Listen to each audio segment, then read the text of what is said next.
The sun hung low over the city, pouring gold across the busy streets, when everything in Jonas Hale's life shifted in a way he never expected. It began with a cruel setup, one that wasn't supposed to end in anything but humiliation. His co-workers thought it would be funny. A single dad with a messy life, thrust into a blind date with a deaf girl they assumed wouldn't even notice when he failed. But what they didn't anticipate was the way Jonas walked into that cafe with the weight of the world on his shoulders, and walked out having shaken everyone's assumptions to the core. If you believe in kindness, in unexpected second chances, and in stories that remind us of the good still left in the world, make sure to like, comment, share, and subscribe to Midnight Reports to support more heart-touching stories like this. Jonas wasn't the kind of man people usually noticed. He worked long shifts at a hardware store, kept his head down, and hurried home every evening to pick up his 6-year-old daughter, Mara, from his neighbor's apartment. Life had been a grinding series of responsibilities since the day his wife walked out on them without warning. Ever since then, mornings started with packing lunches and tying shoelaces, and nights ended with reading bedtime stories through exhaustion so heavy his hands sometimes shook. Mara was his entire world, and the only thing he feared more than failure was disappointing her. At work, people whispered that Jonas was too serious, too quiet, too boring. They had no idea about the unpaid medical bills from Mara's asthma treatments, or the gnawing loneliness that came creeping in after she fell asleep each night. So when his co-workers pushed him into a blind date for fun, he didn't realize it was a setup. They figured he would stumble through conversation, embarrass himself, and give them something to laugh about the next day. When Jonas arrived at the cafe, he spotted the girl sitting by the window before she saw him. Her name, they'd told him, was Aria Solon. She sat with perfect posture, her dark hair braided neatly over one shoulder, her hands folded in her lap. There was a quietness about her presence, like she carried her own stillness wherever she went. Jonas noticed immediately the hearing aids tucked discreetly behind her ears and the small notepad on the table in front of her. His co-workers had snickered when they told him she was deaf.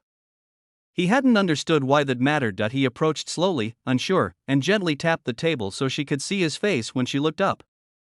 When her eyes met his, something in his chest tightened.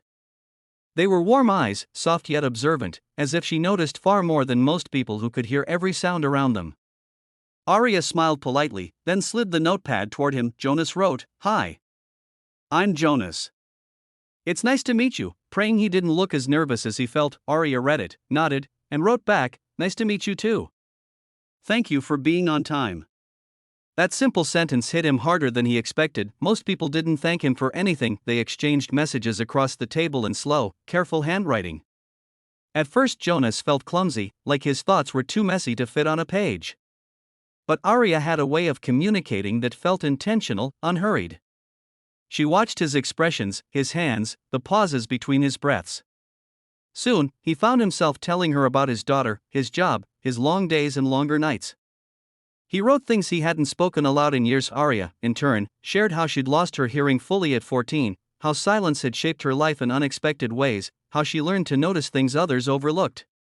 She told him she worked as a ceramic artist, shaping clay in a small studio filled with sunlight and music she felt through vibrations instead of sound. For the first time in a long while, Jonas didn't feel judged. He felt seen. What neither of them knew was that in a corner of the cafe, two of Jonas's co-workers sat watching, waiting for the moment he would break under awkwardness. But what they witnessed instead stunned them into wordless guilt.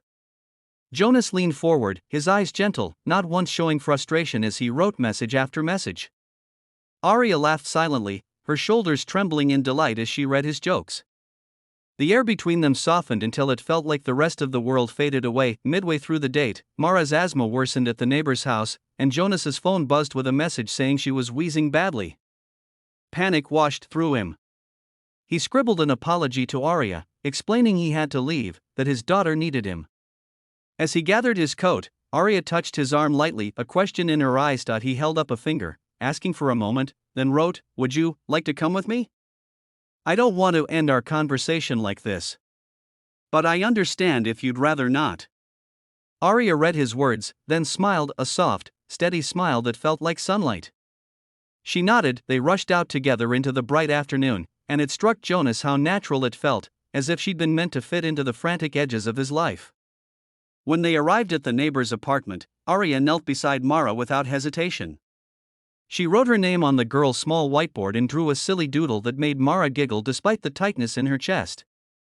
Jonas administered the inhaler, whispering soothing reassurances, while Arya sat nearby, her presence calm and unswerving. Later, as Mara slept, Arya placed a hand over her small chest, feeling the soft rise and fall, and then looked at Jonas with something like admiration. He hadn't expected that.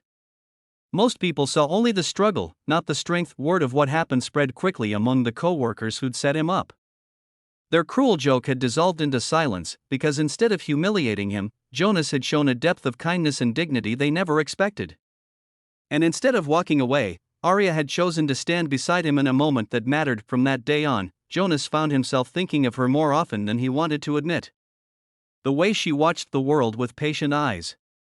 The way she made space for silence without making it feel empty. The way Mara had immediately liked her.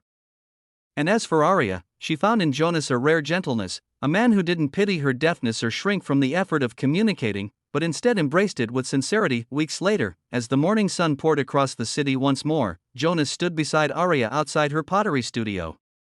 He took her hand, steady but nervous, and wrote on a small card he'd brought just for her, "You changed more than my day. You changed the way my heart beats. If you're willing, I'd love to see where this goes." Arya read it, then placed her hand over his, feeling the warmth of his skin, and nodded with a smile that brought him to the brink of tears. If this story touched your heart, please don't forget to like, comment, share, and subscribe to Midnight Reports, so more people can experience stories that restore hope and humanity. And before we end, tell us in the comments, do you believe unexpected moments can rewrite a life?